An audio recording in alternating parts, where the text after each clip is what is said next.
1943, Army Air Force graduation exercises at Tyndall Field, Florida. From the start, France and 30 other Allied nations sent many of their airmen to the United States to learn how to fly, to fire a gun, or check an engine. In fact, the Air Training Command used about 1/3 of its facilities for this program to help build the United Nations Air Team.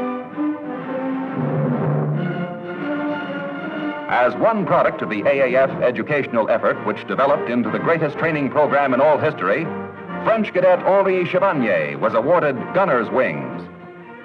Pilot wings went to another cadet whose entire class was destined to join the Chinese-American composite wing of the 14th Air Force under the command of General Claire Chennault.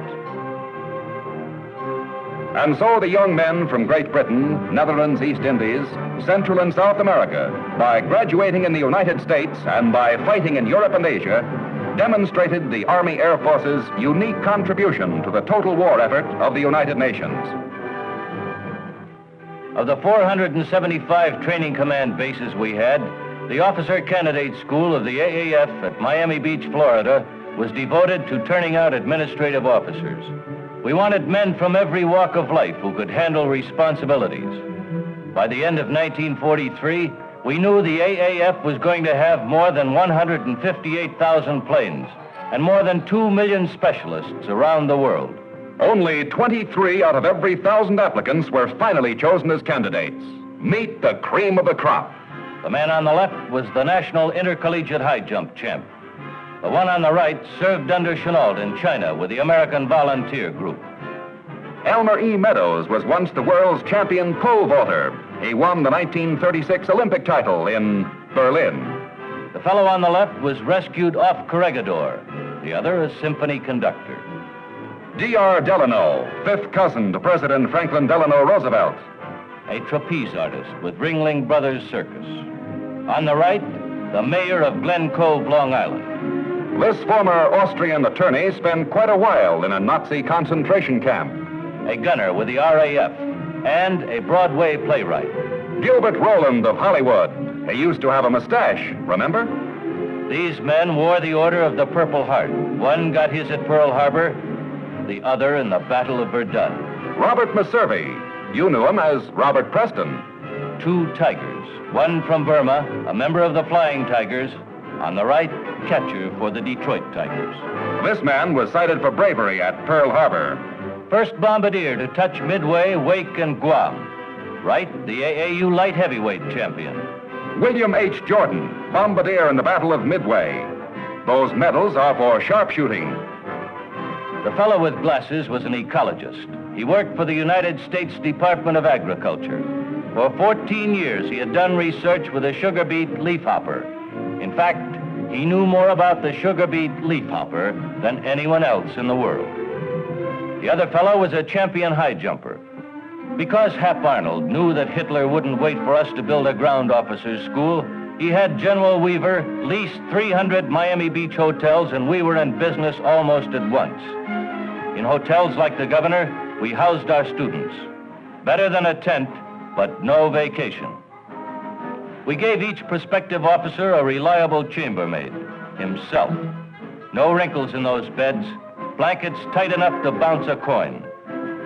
Shoes shined and lined up, dresser drawers staggered and open. Socks rolled, personal articles arranged according to student order. Student orders, the Bible. No dust in this room. Bed made like the book says. We allowed them 7 hours sleep. They were lucky if they managed 5. They studied instead. Each man's clothes were hung in the same order. All buttons were buttoned, each and every button. No drop of water in sink or tub. All bright work polished, highly polished. So were the men, all spit and polish, and their spirit was high.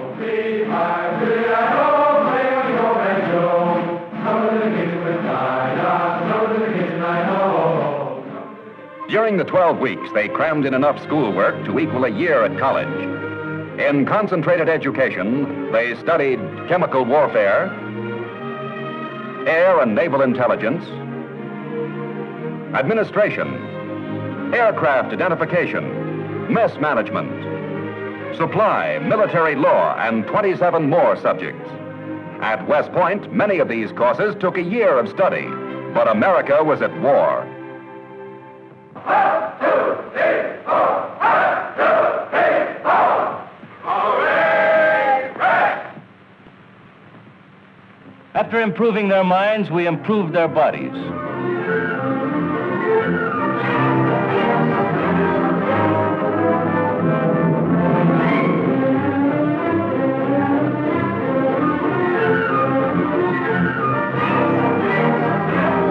This was all part of the Air Force X-ray machine that revealed washouts as well as leaders.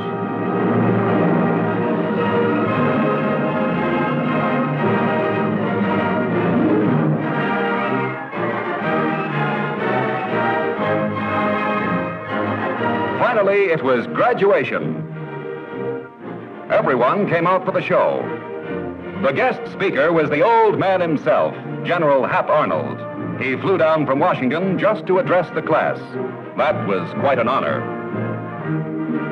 Today, the cream of the crop had a right to be proud. This cross-section of America had been through something, and they had made the grade. After 3 grueling months, they earned that commission in the Army of the United States. For a few of the men, there were special honors. A sense of achievement. Some won awards for sports, but every graduate now had poise and confidence. OCS turned out leaders of men who could share the nation's responsibilities. For many, the oath marked the start of a new career in the service of the nation. But in spite of the joy of the graduation moment, the Air Force would have been nothing without the devotion, anger, and bitter pride of the great American people engaged in a war for freedom. Love and pride were as much a part of the Air Force as money and planes. Now, after a desperate year and a half of war, the AAF was about to fulfill an historic and decisive mission.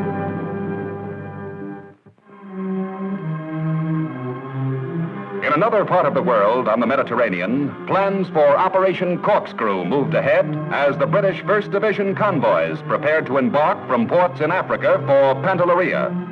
The island, with underground hangars and natural defenses, was regarded by Mussolini as the Italian Gibraltar. General Jimmy Doolittle warned his men that conquest of the volcanic rock might prove expensive. The enemy had 900 planes within range and 80 major gun emplacements on the island. Briefings for 9th Air Force fighter pilots, now attached to the Northwest African Tactical Force, were carefully guided by General Louis Brereton. The all-out air attack on the island had been recommended by his boss, General Carl Spaatz. For Operation Corkscrew, the brass gave us slightly more than 1,000 fighting planes of every type. They felt our combined air forces had at last grown to a point where we could chance the first Allied attempt to conquer enemy territory essentially by air action.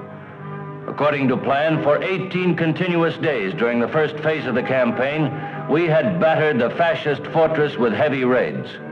Photo Recon reported that our work was effective. Mussolini's Gibraltar was now set up for the knockout punch. In a couple of weeks, our boys in the Northwest African Air Forces were changing the concepts of war. From African bases, where American air power had achieved co-equal status with land power, Phase 2 of Operation Corkscrew got underway on 6 June. As our heavies joined the show, the plan called for an around-the-clock assault to continue with growing intensity for 5 more days. The Allied command was about to unleash the full force of its air power. In all, 1,100 planes were participating in today's climactic assault. They were prepared to drop 1,571 tons of bombs. That meant better than 23 tons of destruction per acre. High on the target list were Pantelleria's shore batteries.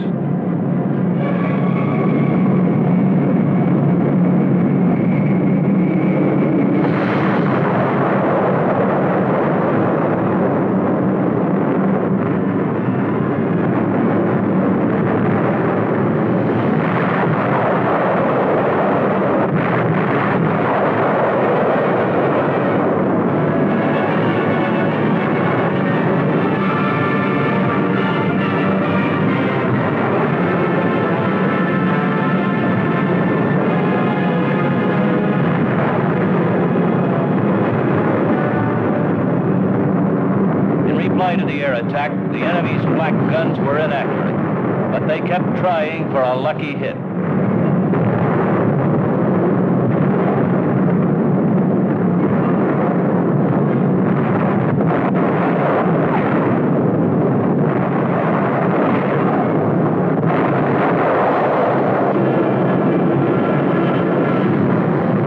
In 6 days and nights, we had dropped almost 5,000 tons of high explosives, achieving a concentration on military objectives greater tan any we had ever attempted. Twice, the island was offered a chance to surrender. When Pantelleria showed no sign of quitting, B-17s were ordered to resume the bombings. It was then that our planes spotted a white flag flying from Semaphore Hill. Allied air forces had bombed the island into submission. As a result, the invasion fleet met practically no opposition. Regarding the operation, a British Joint Committee reported, in effect, active resistance on Pantelleria had ceased when our amphibious forces arrived. Not a Tommy or a GI got his feet wet. From here on, it was a routine operation. Immediately, the Allies began to prepare the island for its part in the invasion of Sicily. For the second time, Axis might was reduced to rubble, and strutting supermen became beggars with surrender flags. Troops quickly poured ashore. They were amazed at the extent of the destruction. The remains of the enemy's air defense was strewn along the beaches, while the only landing casualty was a British infantryman who was nipped by a local jackass. By the time of the Sicilian campaign, Pantelleria had become a full-fledged Allied air base.